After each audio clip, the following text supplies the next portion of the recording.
In this video, we are going to talk about some geometry vocabulary and concepts that we've hit on in this unit but haven't really formally talked about. So we're going to take a highlighter or a lightly colored marker to emphasize some key points, and then we're going to plot out what certain information gives us. So a line segment, or line segments, are congruent if they have the same length. So what we need to really look at here is when we say congruent, we need to think same length. Alright, so if I had, say, a segment RS, and I said it was congruent to segment MN, based off of that information, I know that the distance RS is equal to the distance MN. So these two segments have the same length. And the reason I know this is by definition of congruence.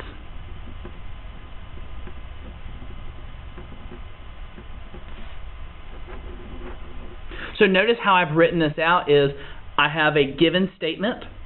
I then have what I know based off of that statement, and then this little thought bubble to say how I know it. So this next one, a midpoint is the middle of a line segment that divides the segment into congruent segments. So when we see midpoint, based off of a midpoint of a segment, we know that the segment is into congruent segments. So based off midpoint, we know congruent segments. So let's say we had a drawing AC, and we wanted to, and we were given that B is the midpoint of AC.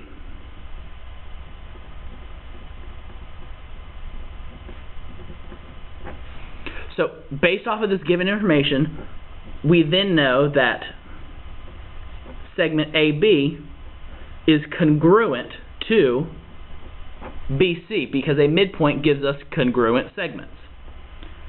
And how we know this is based off of our definition of a midpoint.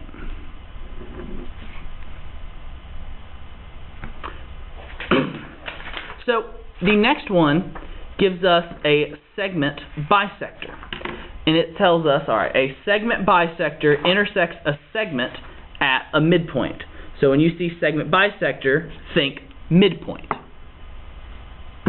So an example of this one is if I have the drawing AC and the segment DE, and they intersect at the point B, and I'm given information, segment AC bisects segment DE. What do I know based off of that? Well, first off, think of bisect as a verb. So in order to bisect something, something has to bisect it. So Mr. Ferguson punches someone. The person getting punched is that someone, not Mr. Ferguson. So AC punches DE. DE is the one being split in half. Or you can think of it, based off of this information, B is the midpoint, but you have to make sure you say what it is the midpoint of. B is the midpoint of DE, because that is the segment that is being bisected. And we know this based off of our definition of a segment bisector.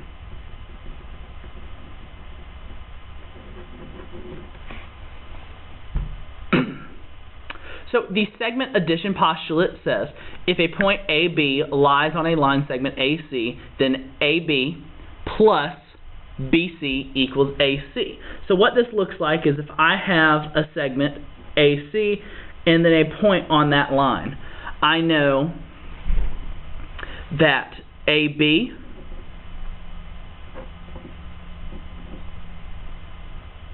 plus BC equals the length of my total line, and I know that based off of the segment addition postulate. So our next one, right angles, are angles whose measure equal 90. So when we see right angles, we need to think 90 degrees. All right, so given that angle S is right, we know that the measure of angle S equals 90 degrees. And we know this based off of our definition of a right angle. We want to make sure that we see this kind of pattern in how we're describing these different objects. Given information tells us something, and then in the thought bubble it tells us how we know it. So moving on to congruent angles. Congruent angles have the same measurement. So when we see congruent angles, we think same measure. Very much like a congruent segment. So given that angle T is congruent to angle R, I know that the measure of angle T is the same or equal to the measure of angle R. And I know this based off of the definition of a congruent angle. Or we could say the definition of congruence. So now, an angle bisector is a line or ray that divides an angle into two congruent angles. So when we see angle bisector, we need to think two congruent angles. So let's say I have the angle ABC, and then I have a ray BD, or a segment BD. Based off of this, and then I have given information that segment BD bisects angle ABC. Based off of this given information, I know that angle ABD is congruent to angle DBC. And I know this by definition of an angle bisector. Because what we highlighted earlier said an angle bisector gives us two congruent angles. The angle addition postulate tells us if S lies in the interior of angle PQR, then PQS plus SQR equals PQR. So to see a visual of this, I have the angle PQR, and then S lying in the interior of this angle. From this, I see that angle PQS plus SQR equals the measure of PQR.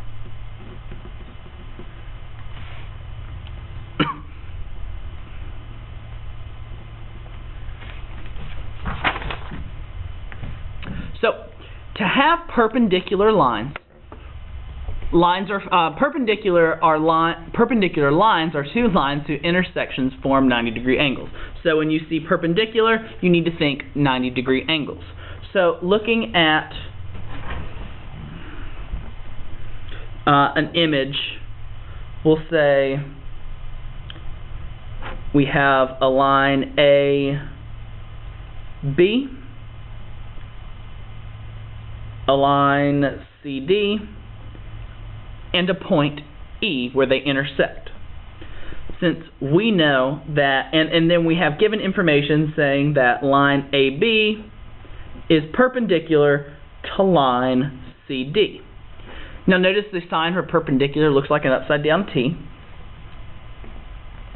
From this information, we know that angle E, or angle CEB, is a 90-degree angle, or a right angle. So we can say angle CEB is right,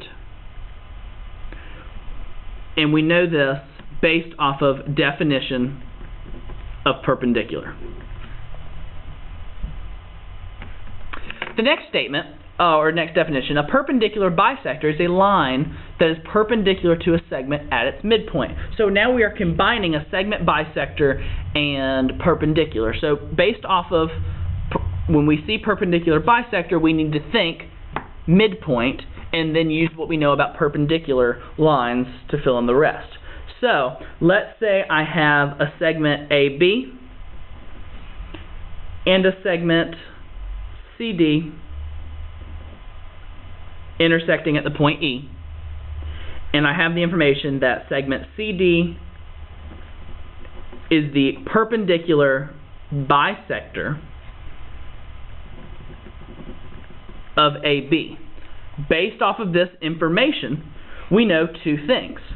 We know that CD is perpendicular to AB because it's a perpendicular bisector, and that E is the midpoint of segment AB because AB is what is being bisected. It is the line being punched, if you will. Our next definition, supplementary angles. When we see supplementary angles, we know that these angle measures add up to 180. So if I said that angle 1 and angle 2 are supplementary, we know that the measure of angle 1 plus the measure of angle 2 equals 180 degrees, and we know that based off of our definition of supplementary angles, or definition of supplementary. The same is said for complementary, except these are angles whose measures add up to 90 degrees. So if I had information that said angle 1 and angle 2 are complementary, then I know that their measures will add up to 90 degrees. And I know that based off of the definition of complementary.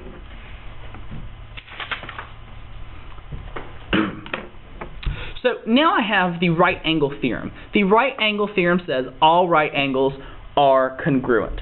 So if I know that angle 1 and angle 2 are right angles, then I also know that angle 1 is congruent to angle 2 based off of the right angle theorem, and you can abbreviate theorem with THM. Now I have the linear pair postulate. So given these two adjacent angles, 1 and 2, notice how they share this baseline. 1 and 2 give us a linear pair, which based off of this information, we know linear pair gives us supplementary angles. So we can say that angle 1 and angle 2 are supplementary. And we know this based off of the linear pair postulate.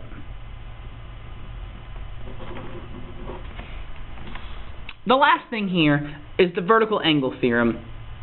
When you see vertical angles, we know congruence. So, given angles 1 and 2, we see that they are non-adjacent and they are vertical angles, so we know that angle 1 is congruent to angle 2 based off of the vertical angle theorem. It is really important that we know these definitions, know these theorems and postulates, and know that based off of given information, we are able to conclude a certain statement and then have evidence for why that statement. So, given information, we know this about it, and this is why. We want to make sure we use this sheet when we're